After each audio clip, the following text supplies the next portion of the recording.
Good evening, ladies and gentlemen. Let me let the ambassador get seated.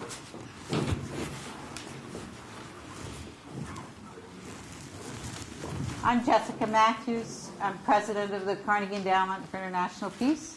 It's a great pleasure to be here at Carnegie Europe, and particularly as we host tonight Mr. Saakashvili. When he was first elected president of Georgia in January 2004, Mikheil Saakashvili was the youngest head of state in Europe. He has presided over 8 tumultuous years of history in which his country has seen wide-ranging reform, armed conflict, and now competitive parliamentary elections which were watched closely around the world. An effective crackdown on corruption and progressive legislation on the rights of minorities both deserve mention among the many changes that have taken place over the last few years. Here in Brussels, Georgia has moved forward in its ambition to one day join NATO. It has made progress in visa liberalization with the European Union and has started negotiations on a deep and comprehensive free trade area as well. It's not often that we congratulate someone for losing an election, but when the opposition Georgian Dream won last month's parliamentary elections, President Saakashvili and his party conceded defeat gracefully. That's not something that is very common in this part of the world, and we take note of it and give him full credit for it. Mr. Saakashvili remains president now and must govern in tandem with Mr. Ivanishvili for the coming year, a very challenging task. And we will be interested to learn how that partnership is developing, how Georgia's Western friends can help the country in this period, and what lessons the president draws from his party's defeat in the October elections. We have a special treat tonight, thanks to the Georgian delegation, Georgian wine for our reception. We thank you for that. We will enjoy it, I know. The president has agreed to leave plenty of time for Q&A, which we're looking forward to. Mr. President, we are honored to have you at Carnegie Europe, and we look forward to hearing from you tonight. So please join me in welcoming the President of Georgia, Mikheil Saakashvili.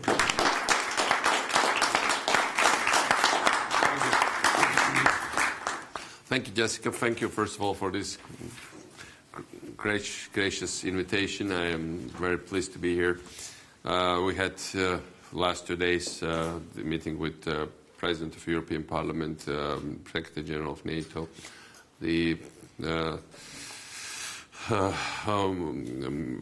President of the European Union, but obviously this is also a nice treat in the end of my visit here. And it happened so that we were in town together with Prime Minister. It was really a coincidence.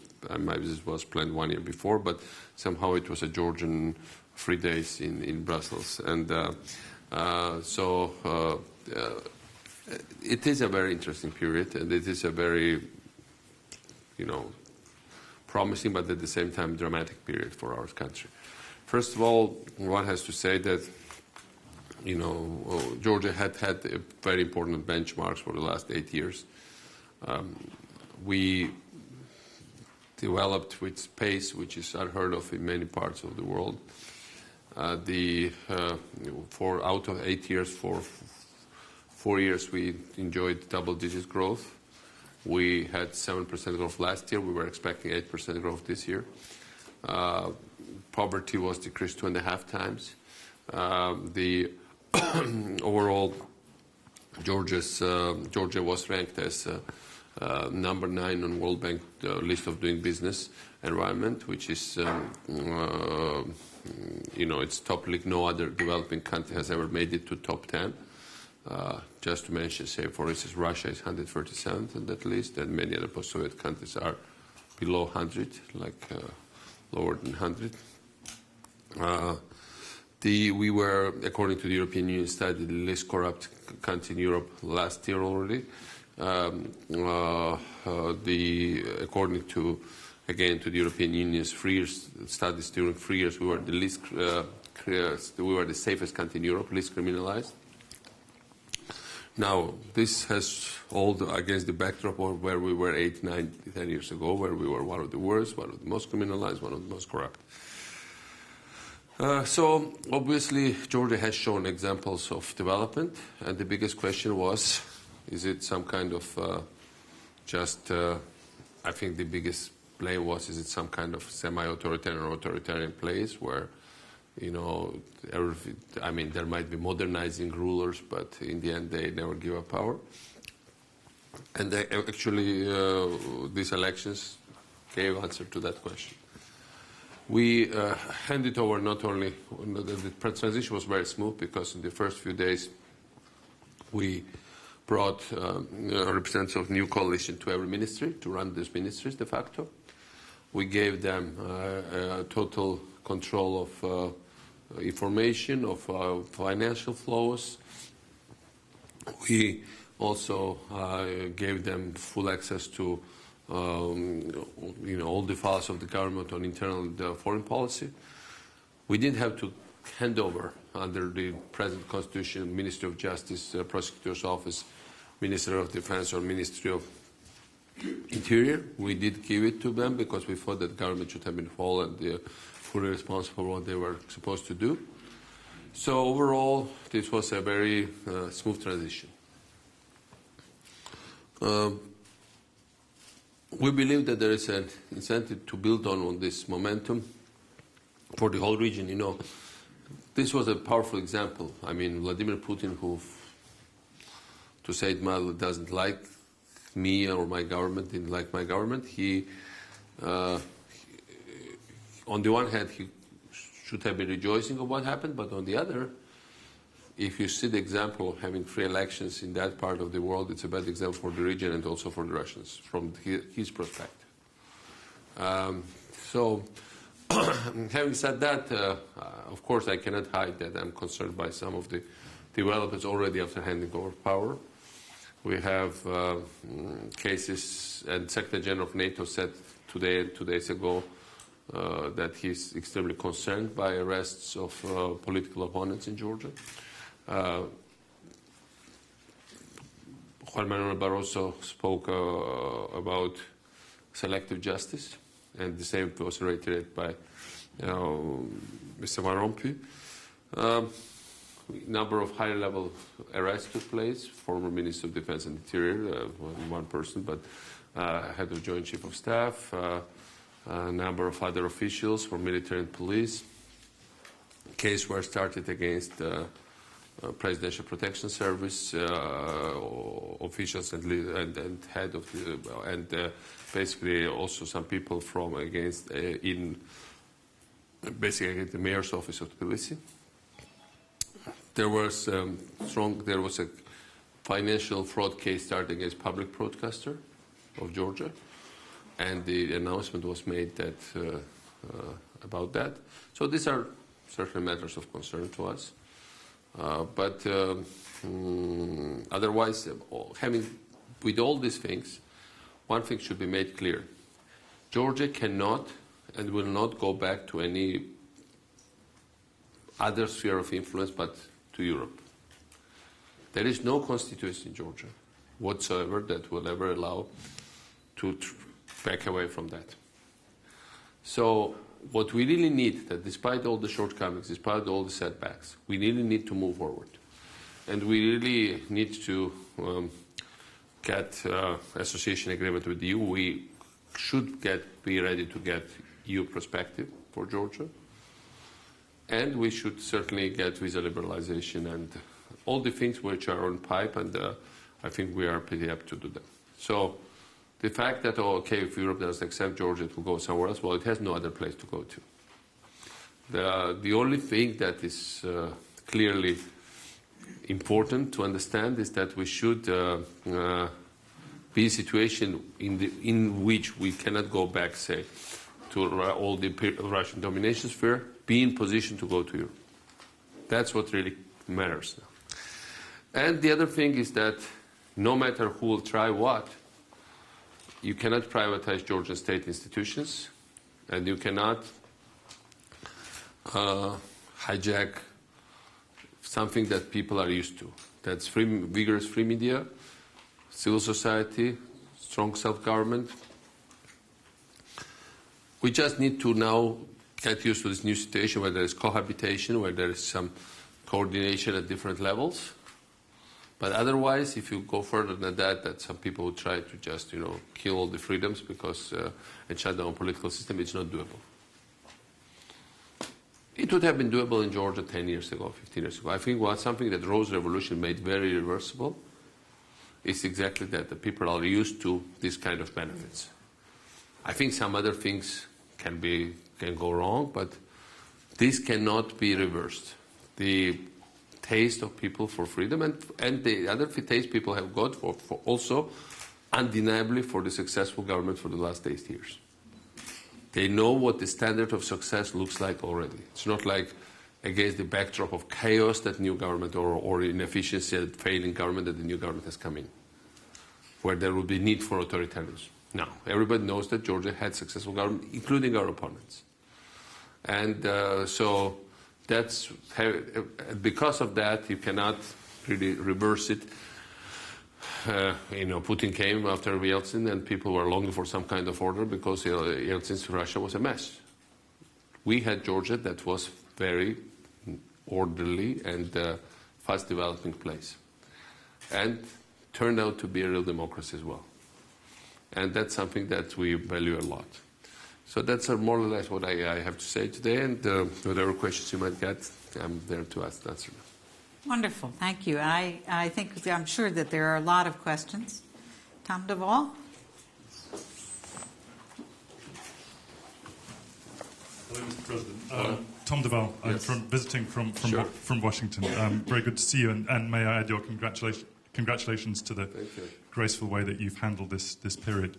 I want to ask you about the criminal justice system, and I think you're rightly concerned about issues of criminal justice, because you yourself constructed a very punitive system of justice. The highest Georgia now has the highest per capita prison population in Europe, very low acquittal rate in the courts.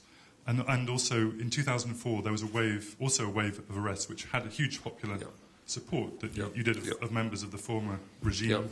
You remember people like Geopolitical, Sultan Molashvili, who were. It's very popular that they were arrested, but there was no due process observed in their arrests. So I'm just wondering, first of all, do you regret constructing a system which now it's possible there are fears that it could be turned against you?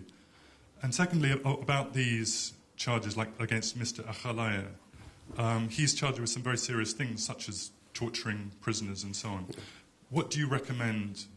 What is the best way to proceed in a controversial case like that? Thank you. Well, first of all, on the first question, there was big difference. We were coming from a government where, Shevardnadze's government, where they would get letter every day or every other day from State Department, World Bank saying fire this minister, this minister, this minister. They're corrupt, they're stealing, they're basically a bunch of crooks. And we had the government that was least corrupt in Europe, according to every estimate. Excuse me, but our budget grew for the last 10 years, and these are real figures. Taxes went down 60%, the budget grew up 11 times. That's exactly the index of legalization of economy and crackdown of corruption. These are figures. These are not my words against somebody else's assessment. These are real things. And so from that point of view, going after, and even now, nobody says when we have these charges now, they eventually will start to say, oh, there's some corruption. But, in 2003, Gallup poll, consecutive Gallup polls that were done by NDI, different people, indicated 98% of Georgians said they encountered corruption firsthand. The last 5 years, it's 0.1. And by the way, I was also pissed off by the 0.1. I asked who they are, and they turned out to be medical doctors. Anyway, I'm saying that because it's entirely different context. People who were arrested in 2004, people knew they were corrupt. And by the way, they proved themselves they were corrupt because you mentioned some head of railway department was released within a week because he paid back $9 million, like cash, to the budget. Then Shevardnadze's son-in-law not only was released, but he paid 14 million of tax arrears, which was enough to pay back pensions for several months that they owed population, because pensions were minuscule. But this guy, by the way, now is second richest man in Georgia after Ivanishvili. He continues his business. It quadrupled in price in my government. He still is a very successful businessman in Georgia. He never liked us. He still doesn't like us. But he made business in Georgia, under my government. That really tells you why Georgia was successful and why it was easy to do business. Even regarding the charges they brought now, the charges have nothing to do with torture. What I heard from television, from what they announced, there were charges related to something that happened 1 year, 2 years ago, related to verbal or something, insults against the soldiers, etc. But there is no element, as far as I know here. At this stage, I have not heard about those charges, and they are not official. So what I'm saying is that you can argue about things, but everything has due process of law. Everything needs a procedure. If you arrest somebody the way they were arrested 6 in the morning, summoned to the office of Minister of Defense, taken to back room, told that he was there to meet people from Afghanistan, and basically handcuffed and led out. I'm talking about head of Joint Chief of Staff, actually acting general. And for something that 1 year before that was read on television, that's what I heard, he pulled the ear of a soldier and verbally assaulted him. To say it mildly, doesn't look very. I mean, it poses lots of questions what it is all about. Anyway, but it doesn't stop there. Now cases are all around the place. We have case against mayor's office. We have case against my personal protection office. We have cases against a number of ministry officials. And frankly, I think it's a very unvelvet continuation of what was a very velvet transition. But again, as I said, it goes against the backdrop of what the Georgian government was. The Georgian government was extremely efficient government, and everybody recognized till the very last day, until elections, government had 60 to 70% approval from the population. That's a fact of life. Obviously, then there is somebody else came in and he promised lots of good things from popular point of view, like free cultivation of land. People don't have to pay back bank credits, half price for electricity and gas, decreasing gasoline prices dramatically.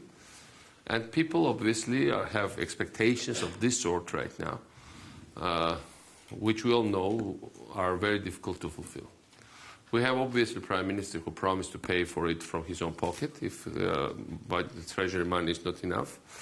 We had this serious tax surplus which we left to them, a couple of billions, but frankly I don't think it's enough for any of these promises. And so there will be questions asked, there will be developments for next several months.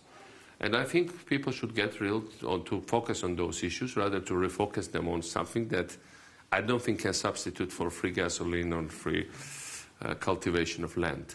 That's my impression. That's why we need to work on those issues, and we need to, we need to get to the business of the governing. From my perspective, I'm not there to impede the government from doing things. I showed it from all points of view. I want them to. And I think parliamentary minority needs them. We have very good, from my standpoint, potential in parliament to really become a debating and important place. And I don't think anybody has now stomach for really impeding the government or creating artificial obstacles for them. We want them to move on, to get into political process, and these kind of things should be solved within political process. It should not be like, okay, well, I don't like you and I send you whoever, prosecutor's office or something. No, it should be a political process that should take care of this kind of stuff. And I think eventually we'll get back to this, hopefully, because that's the only normal way to govern the country. I'm there to I said it many times, to help this government. I don't want them. I want to use 1 year of my presidency as remaining for undermining them.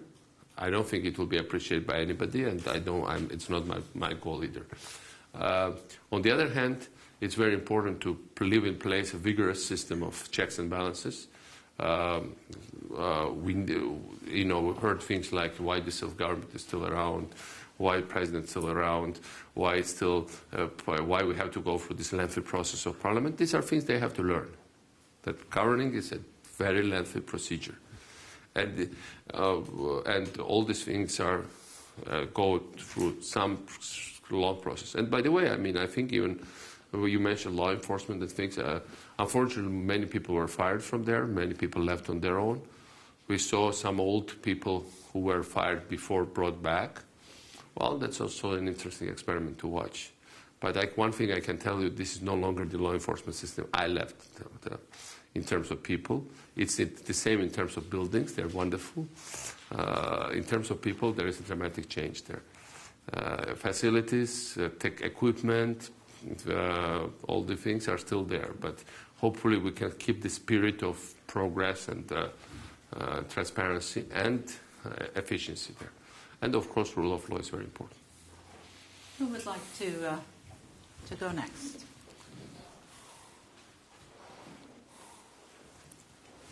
I'm sorry. Was there a hand there behind? Yes, please.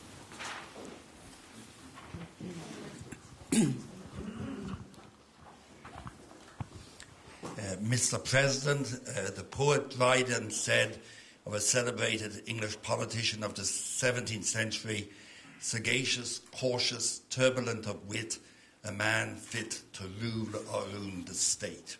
Some of your opponents said that sort of thing about you before the last election, yet they were all very surprised at the graceful way in which you ceded power. I am an Irishman, and one of the high points of Irish history in 1932 was when the party which had won the Civil War ceded power to the party that had lost the Civil War following an election. I believe that the most important test of a democracy is a transition, and you deserve to be congratulated most sincerely for that. The second question, though, the first question I would put to you, and the only question is, having seen what you have done and your ability to give way and to be democratic and constitutional, you are a young and able person, and I believe that under the Constitution of Georgia, insofar as I know it, you could have and should have a future. Have you any further political intentions? Presumably, your path is set until the end of your presidency, but after that, in a democratic system, it is always possible to lead an opposition, and if necessary, to lead a comeback or another transition. Thank you. Thank you. First of all, on the first question, on the first suggestion, I think Georgia is still not, for Georgia to have its credentials irreversible as a real democracy, we need just one free election is not enough. We need another change of government through another free election, or partial change. I'm not saying, it can be through self-government, it can be through presidency, it can be through, but we need partial change. The chance after this election we got is that before we always had a system when if a party controlled everything, one branch of power, they controlled everything. It's gone. And that's why Georgia has a real chance to become a real democracy now. By the way, that's a chance for judges to become stronger, because there are institutional safeguards of democracy there, so of independence of judges. They just need to take them and to use them properly. So that's so it's important that once we get, whenever it happens, partial, full change of once more time of the government, then I can say that yes, then what we achieved now is important. And you rightly said we're blamed of being authoritarian, this and that, and everything just didn't work this way, and because we didn't want it to work this way. We wanted to be. I think we couldn't have built some kind of when we are talking about liberal economic model, I was always talking about Singapore, and I think I was right, because we are number 9 now. Singapore is number 1 on that list of doing business, making things easy. But I always said we cannot be Singapore politically. because people have to go through their education. Even Singapore cannot be Singapore in 21st century, and it's something else. But especially in our country, we are a European nation, and people have to go through their own learning experiences, through their own intuition, through their own, ups and downs, understand what should be their future. And so from that point of view, it's a very instructive process, because I think for the next couple of years, because it's such a sharp change from what we represent to what it is now, I'm not saying in negative or positive way, but it is a sharp change. Then we'll get rid of lots of illusions. We'll get rid of lots of adverse, things that affected it caused slowdown of many reforms in our society, and we'll come out strengthened from this. Now, with regard to my future, for me, this 1 year thing is an interesting experience, because I was used to going around and every day opening new buildings, new highways, new everything. That's no longer the prerogative of this kind of presidency. But I think we are a party of many leaders. We have lots of interesting people, lots of young people now in Parliament, amazingly smart, educated, and combative. I myself was impressed by some of our new figures we had there a lot. I keep being impressed every day. We built this Parliament building, which they want to move away Parliament from, but we don't have votes for that, which is itself is so well done that, it's a psychological thing, but it makes it difficult not to be civilized there. Even the interaction between different factions is so limited that, fist fights are not something everybody expects to have fist fight, but there is no room for fist fight there. Everybody has their own thing. And so this kind of things make small but important difference. So these people will grow up. These people will be, and we are very much a collective group. It has never been a one-man show in my government, and it will certainly not be in the future one-man politics in the party. And that's all I can say about that. It's wide open for everybody else as well. So we'll see, whatever the next... I'm used to thinking that things could not get worse than the United States Congress, but clearly it has a way to go as well. Who would like to go next? Yes, sir, please. Jan Molière from Belgium Television VRT. You said it's a coincidence that I'm in Brussels while the Prime Minister is also here. Is there no coordination? Who is running foreign policy in Georgia? Well, we would like to have more of it, and let's put it this way. Is it not bad? Because our ambassador also was informed from other sources rather than... It's not bad for the image of Georgia that you two are meeting the same person. You should understand it's a very, it's really quite sharp transition. It was smooth from our side, but it's sharp in terms of experiences, people, that's... I cannot say that I'm rejoicing this fact. I was invited 1 month earlier, together with there was a Prague Parliamentary Assembly, so it was a combination of 2 visits. Obviously, once Prime Minister got into office, he got his invitation from the same institutions. I guess we all have to coordinate. Also, those institutions have to coordinate. But anyway, in any case, I'm happy they are here. They were here because it's also a very much educational process for them. They get lots of new information. Because it's one thing to interact with hired lobbyists that can sell you just any picture. The other thing is when you come and see real people, real institutions, real leaders, and real issues, discuss real issues with them. And from that point of view, I was not pleased by the level of criticism they got, which was pretty high immediately. For the first visit, it was not something that... I'm not pleased because I really want Georgia to advance. It's obvious. And, more we advance in this direction, more safer democracy will be anyway. So that's, from us, it's not just, altruistic thing. I believe that it's a very useful process for everybody. And, yeah.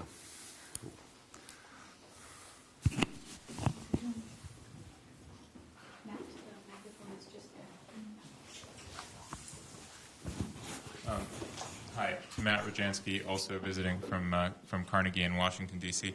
As I understood it, a significant part of the reason that a number of Georgians didn't support the United National Movement on Election Day was their feeling that relations with Moscow, obviously a very important neighbor, could have been handled differently and ought to have been handled better, and that was being promised by your opponent. I know you're not at the end of your term yet, but if you look retrospectively at your own handling of that relationship, I would ask, first, do you feel that Georgia is in a better and more secure position today than where you found it, or not? Do you have any significant regrets in that respect? And then I'd ask you to look forward.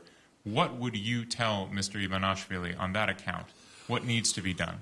Well, first of all, it's not so clear-cut that it was this kind of factor, because when you look at the polls, when Georgians are asked, do you want better relations with Georgia or with Russia, everybody would say yes. If you ask them, if you break down this question, say, do you want better relations at the expense of ceding them their territories, people would say absolutely no. Do you want better relations in exchange of, and this is most important, of giving up NATO and EU? Overwhelming majority say no. Do you want better relations in exchange of, giving up our democracy and basic principles? I'm quoting this, NDI, IRI, different polls. They say no. So when you go to the essence of the matter, then it becomes much more difficult. So I think the new government is discovering exactly the same thing as we discovered at the beginning of our terms. Because, we came with tremendous amount of goodwill towards Russia. I believed that Shevardnadze mishandled this relation. I profoundly thought at that moment when I came in that this was also partly inefficiency on his side. And then we thought we are, young government, full front. We speak better Russian than even Shevardnadze. I mean, some of us were almost native Russian speakers.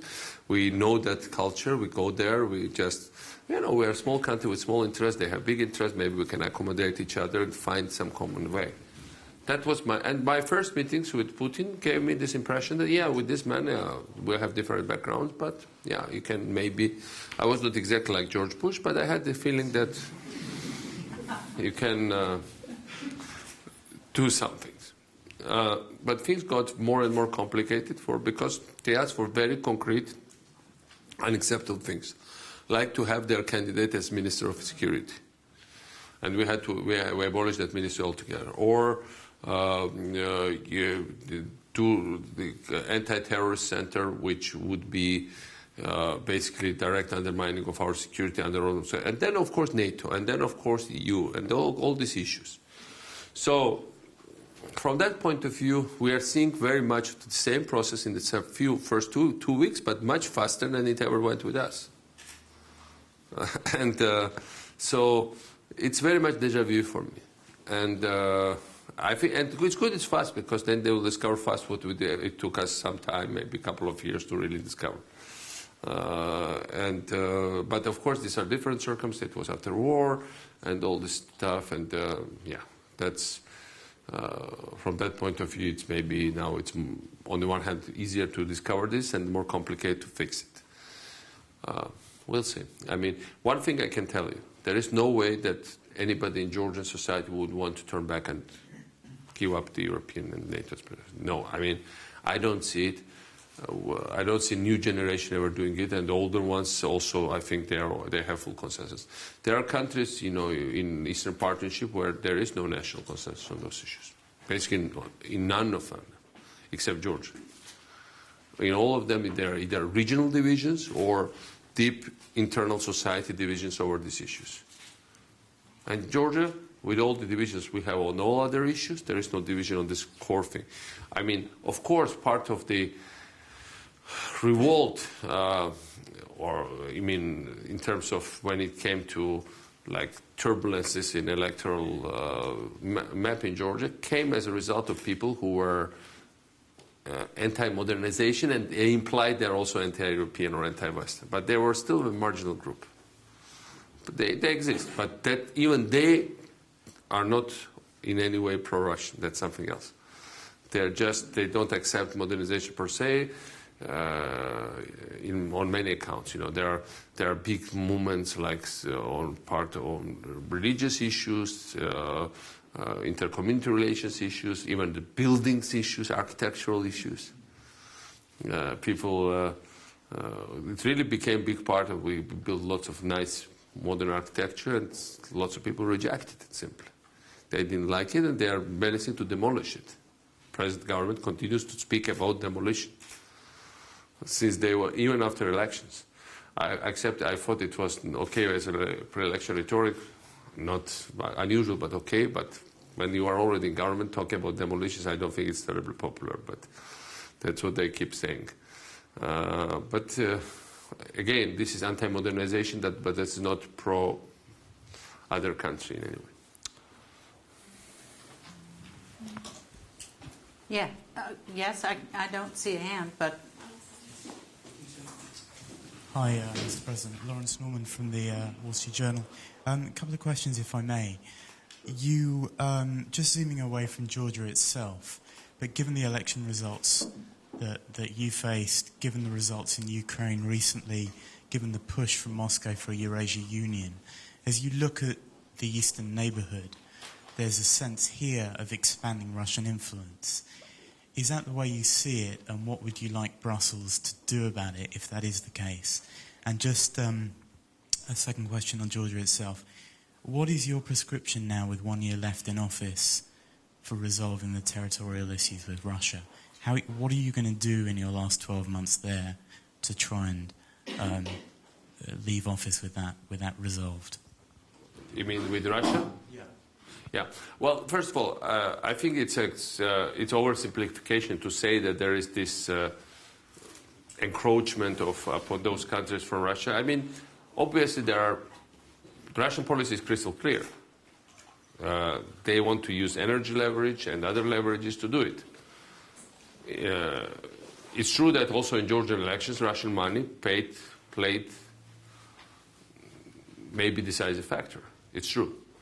But on the other hand, also it's not so easy with what's happening in Russia for Russia itself. Because first of all, if you look at customs union is specifically structured for economic ties that Russia has with two countries, Kazakhstan and Belarus. But if you already move to Ukraine, that it's in no way, from Ukrainian standpoint, it's not profitable to be in customs union. That's as simple as that. There's a specific issue with Belarusian refiners, etc., which makes sense for Belarusians. Not the case with Ukrainians. Now, but in long run, Russian domination should be based on either military domination or mostly economic, right? Energy domination. Well, military 21st century, despite what happened to us, more and more questionable. In this context, on energy issues, the biggest game changer is shale gas. Shale gas really turns things upside down.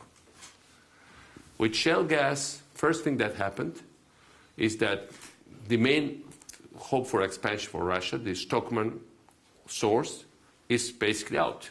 That was they were planning to sell it to North America and to finance expansion, including also the doubling of military budget. What happened is that now America will already this year become exporter of gas to Asia, to Korea, and by 2016 it will be the biggest energy exporter in the United States of the world, bigger than all the other exporters today. That's what the assumption is. While Brazil now has oil, and more of this, and generally South and North America will become self-sustainable as minimum. But Qatar starts to enter European market. It's starting. By the way, there was an agreement to also allow Qataris to take their LNG trades to take it to Ukraine. But Ukraine, by 2015 or 2016, will have tremendous shale gas resources already coming out, and basically within next several years, they will become fully energy sustainable and also sell their energy to Europe. Now, I've heard François Hollande is talking to ecologist movement in France to make exploration of shale gas in France. If it happens, France becomes the biggest gas producer in Europe. And now, Romania is exploring shale gas. Bulgaria had some freeze because of ecologists, but now again they're talking to them, they're reconsidering this. What it all tells you that there is no more energy domination. There is no more, what's the only economic attraction today of Russia, unless they modernize, is this, energy. And it's gone. It will be gone very soon. And it clearly is a big headache for today's Russian leaders, but it also reshapes the whole thing with how the rest of the region will view Russia, how Russia will view itself as in the region. And from that perspective, I think modernization is the only key for it. Because of that, Georgia provides a very powerful example. Medvedev had to say twice during one parliamentary week in Russia that, first he said, Georgia's reforms were great, but Georgia is too small and insignificant. We are great Russia, we cannot do that. And second time he said, yeah, I absolutely hate Saakashvili, but the things they did in Georgia, we should study and apply them in Russia. Now, of course, now the Saakashvili government is gone. There is theoretic knowledge of what happened in Georgia, but I think hopefully some of the good things will continue. But on the other hand, the example that it was changed through the elections is also quite confusing for them. So from that point of view, what can be done? I think the best way for Georgia is to stay on the course towards Europe, towards NATO, and towards economic development. And then we will be in totally different negotiating positions with the Russians. That's how I see it. We don't need to rush there. The only thing we need to keep is to engage people in occupied territory, whoever is left, to provide examples of what Georgia will have to offer to them eventually, and move on. I see no other aspect. I mean, I don't see any short-run prospects for major breakthrough in that direction. Who's next? Yeah.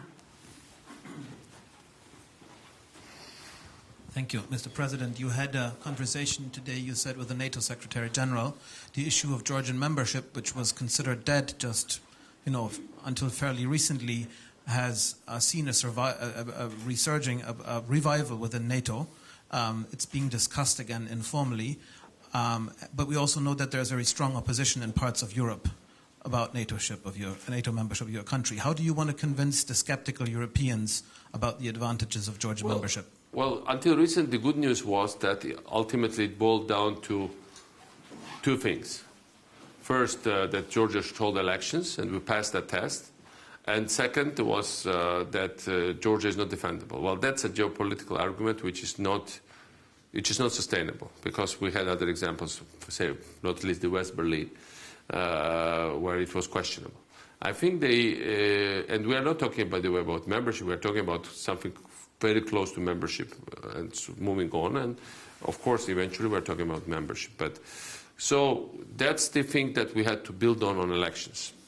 And in 2000, I was approaching every summit of NATO with great fear, because every time if there would be no progress, or even they would register regress, it would be a disaster. While Chicago was, in that respect, a very big positive news for us, because Georgia was in more format than any other allied country, non-allied country. We were mentioned as strongest candidates for next round of enlargement in 2014. So that's why this elections was a chance to build on the momentum. That's why I was trying to explain to the new government that we should not just deny that Georgia had achievements, but build on those achievements and say they'll do more. And that's why we need to keep this political system now active. We need to avoid excesses like I was mentioning in order to put us back on track. We'll have, unfortunately, military committee visit that was coming to Georgia was postponed, hopefully for a while, not for too long. We'll have NAC meeting with Georgian ministers here in a couple of weeks' time, or even sooner, and we'll have hopefully ministerial in December, where there can be some kind of positive signal sent, provided that we ourselves don't spoil things too much back home. That's how we see it. And if we put it back on track, then there's possibility of further progress. We have time for one or two more. So anybody who's being one polite? One more? So please go right ahead. Gamarjova. I would like, President, you to clear one mystery for me. And I'm sorry if it's a quite trivial maybe problem, but I'm just a stagiaire at Cabinet of Commissioner Füle. I would like to clear you the fact, how do you envisage the changes to the constitution that are being or will be implemented? And yes, because there is now this confusion when they should be implemented and actually how the state will be functioning having implemented these changes. Well, first of all, I mean, most of it de facto has already been implemented, as I said, because I handed over more power than I needed to. Because of that we needed functioning government. So de facto it's there. If the national movement had won the election, that wouldn't have been the case. But because there was this cohabitation thing, I thought it appropriate that the government should be independent as much as they could for the presidency. But otherwise, when it's implemented, it's a good system because you have oversight from president, but you have functioning government that is totally autonomous. And that's what we needed. We needed this kind of checks and balance. What I hear now, that some people want from the parliamentary majority to scrap the position of president and to move the election to parliament. It's not a good idea. It will not be supported by the people. It's basically taking away something that they think that it belongs to them, and it's in this sensitive situation, it's not going to work. But otherwise, I think once the constitution is enforced, starting from October next year, I think it will be pretty well functioning constitution. It got a very high praise from Venice Commission when we implemented it, when we introduced them, and they said it's constitution with full European spirit. Now we really need now to get to the moment where. If they want to change something else, they first have to go to the Venice Commission. And that's a long process. We should not allow, and we should not even allow the idea of having changes within like 1 month, 1 month, 2 months. That was the floating idea there. But they don't have votes for that. And some of our MPs were coming under huge pressure, but it's not going to work. Mr. President, you lived up to your reputation for candor, and we really appreciate it. Thank you. And want to say what an honor it's been to host you here at Carnegie Europe, and to wish you the very best. For me, the same thing. Thank you.